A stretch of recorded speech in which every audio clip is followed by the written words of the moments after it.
Welcome. This is Debbie. This is Light Up Your Worth. I'm so glad you're here.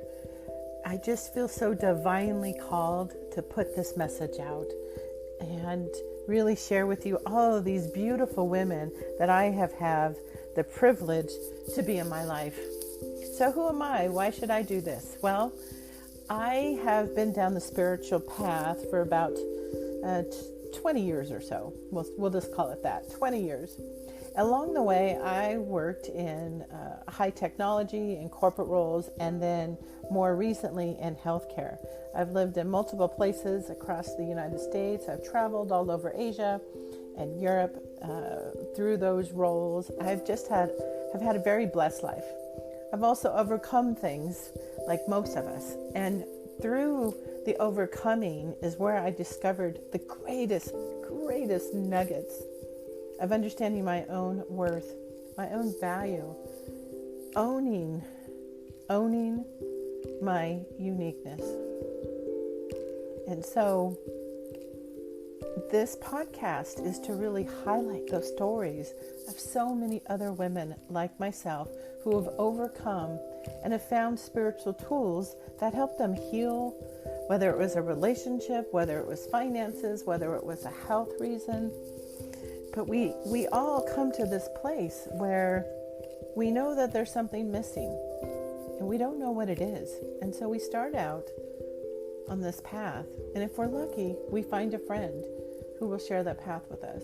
But here's what I've discovered along the way is that until you find that friend, it's a really lonely place. 20 years ago, when I was in this different space, I was at the end of a relationship that hadn't gone so great. And so there was a lot of parts of myself that revealed to me that I did not value myself. And I didn't understand that because on the outside, I had a lot of confidence. Lots and lots of confidence. And yet, I allowed a relationship that wasn't perfect for me and was searching. I started this search to feel better about myself, to learn how to love myself and accept myself. And that's when there was an intersection of a healing modality, which was actually Reiki. Reiki was my first energetic modality that I came across. And I am so grateful to my friend who saw that I needed it. And now it seems just so appropriate, the timing of what's happened last year with all of us, all the change fatigue, all of the time people have spent at home where we've slowed down and people have reflected. And what I've come to realize is that journey happened for me many years ago. So on 9/11, famous day here in America, when the planes hit, I had been traveling the day before on September 10th. And at that time in my life, I was a single mom. I had bought a house in the Bay Area in California, about $500,000 house. And I was stressed. I was very financially stressed, trying to make it in this corporate high-tech world. There was lots of demands, lots of travel. I had a son who was in middle school. I was working long hours. I had a very amazing team of people that I worked with. And I met some really lifelong friends in this endeavor of working in high tech. But it was starting to take a toll. I was starting to feel a little lost. I couldn't even quite explain this feeling. Like, I knew I was different. And yet, it scared the bejesus out of me to be so different. I had tried my whole life to fit in. And I think I did pretty well. I think if you go back and you talk to people, they'll tell you that I always had confidence. I was a go-getter. I would do whatever it took. But there was something missing there, missing for me. And so that day on September 11th, I'm in the shower getting ready for work. I'm in the airplane flight path in San Jose, California, and it goes really quiet. My son knocks on the door and says, "Hey, Mom, one of my friends was calling, wanted us to turn on the news, and she wanted to make sure that I was home because she didn't know where I was, and she knew I would be traveling that week for work." So, as all of you will remember, it was a pretty devastating thing to watch the plane hit the two towers. And so, as my son and I just sat there in shock, really, like it didn't seem real. Did not seem real. And so, eventually, we got ourselves together and went to work. Now, I was going in work a little bit later because I had been traveling the day before. And my friend had called because she didn't actually know where I was and was I traveling that day.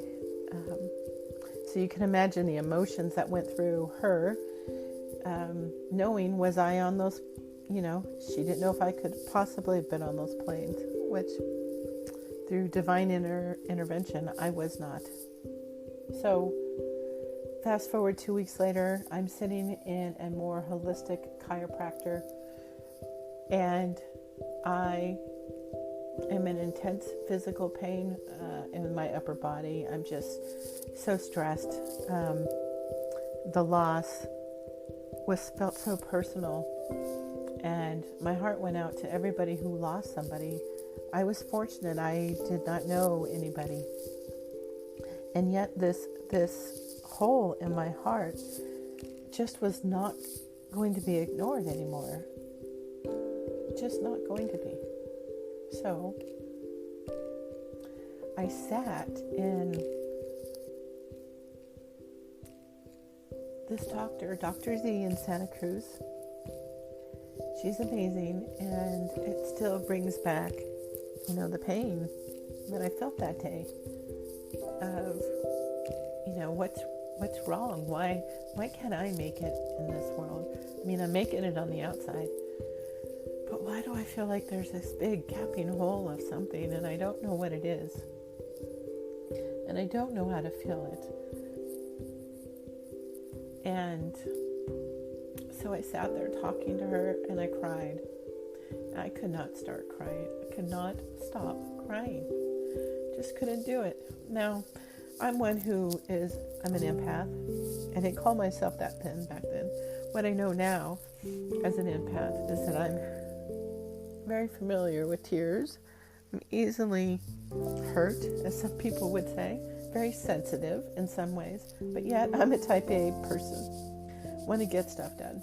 And so what I've learned through all the travels is whether it's an enneagram or Veda music or disc or dynamic energies, all of the different type of personality things, is what I'm always told is I'm a sensitive, and I am a go-getter, and I get stuff done, right?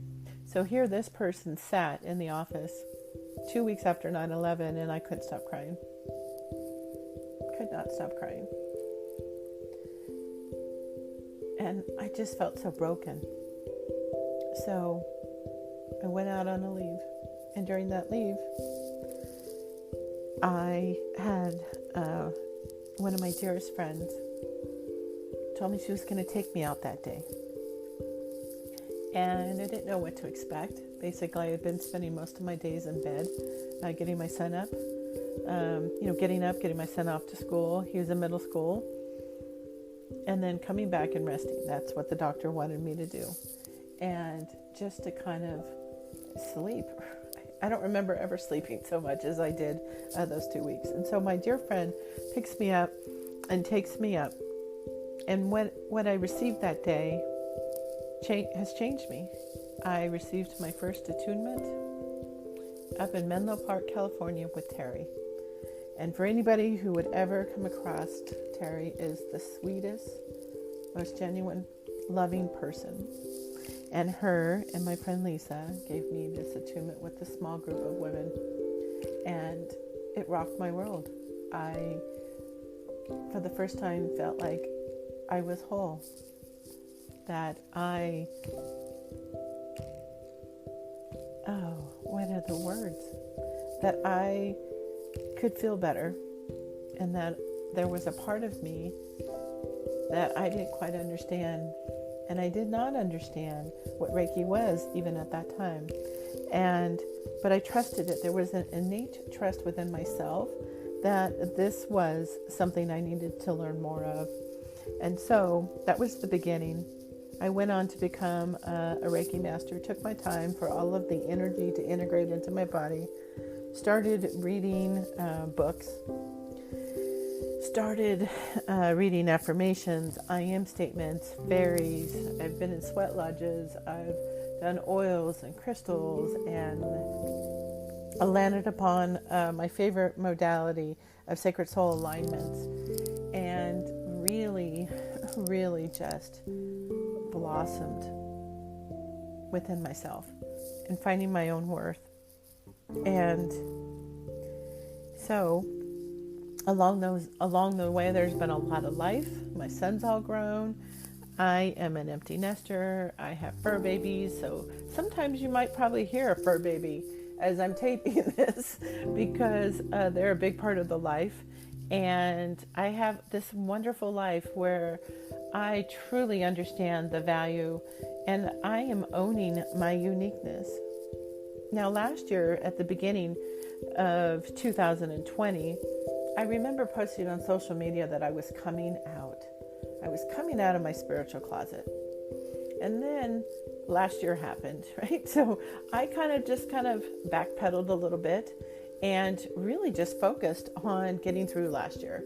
There was a lots of life that happened, and now I'm on the other side of that. And I kept getting this calling, this download, this message in my quiet times that it was time. It was time to get out there and to help people breach this gap, that they know that there's stuff that they are curious about. Maybe they don't feel so safe. You know, I've had the opportunities of being able to live in multiple communities where there was nobody to talk to about a crystal or a workshop, or have you been to a sweat lodge, or have you heard about this or that, all of the different modalities that are just growing. And I couldn't have these conversations. It wasn't safe. It wasn't safe for me to show that side of myself. You know, having grew up with a family that went to church, I understood, and I can easily go to a church. I love God, but yet my understanding of how he fits into my life was very different, and it didn't feel safe. In fact, sometimes it still doesn't feel safe. And so as we go through this journey of bringing in some of my just delightful friends, people I've met along this journey, there was this gap in being able to truly have these conversations. And as more and more of my people we have found each other, it has become easier and easier. And now I can talk about it, and I need to open that, and I need to be brave and just claim it, own it. I am different. I am unique. I am unique, and so are you. I see you, and I hope that over time that you will honor yourself and feel comfortable to start having these conversations with those people that you love, or find the communities that you're searching for where you can have these conversations, because they're so important. The world needs us. The world needs us. When I was told I was a light worker, I didn't understand it. I just thought, well, yeah, I bring light into the world, so of course I'm a light worker. But there was so much to learn. There was so much of understanding about Archangel Michael and how he protects me. And on the days that I'm not feeling so safe, where I can call upon him, I can call upon my angels to find me a parking spot in a crowded shopping center or a grocery store parking lot. I can do that. I didn't have any problems last year with toilet paper because I asked my angels to help prepare that for me. So I make light of it, but really I was out in the corporate world and felt like I had two parallel lives.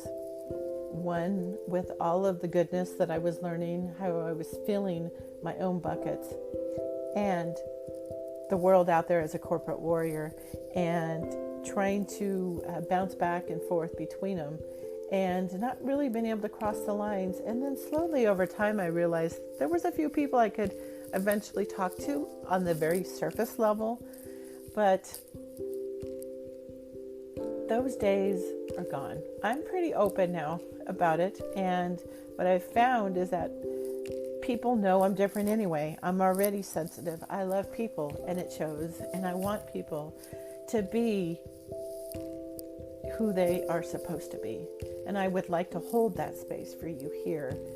And though my story isn't so unique about this journey, what I'd like for you to do is to join me as I share these conversations with my friends, and how spirituality has changed their lives, how they're uplifting others, what they do, what modalities they do, sharing some of their modalities, as we like to call them, and invite you into this world that is peaceful and healing. And it's not always easy feeling better, but time's going to pass anyway. So if you can feel better about yourself along the way, I would invite you to join me. And with that, I am going to say goodbye until the next episode. And I would like you to be brave. Think about all the people who are waiting for you to step into your light, who want to see you understand your own worth, and that everything that makes you unique is why people love you. And owning our flaws, owning our mistakes, letting go of the guilt and the shame, and finding your people. I hope you're going to be one of our people. Till then, much love. Be safe.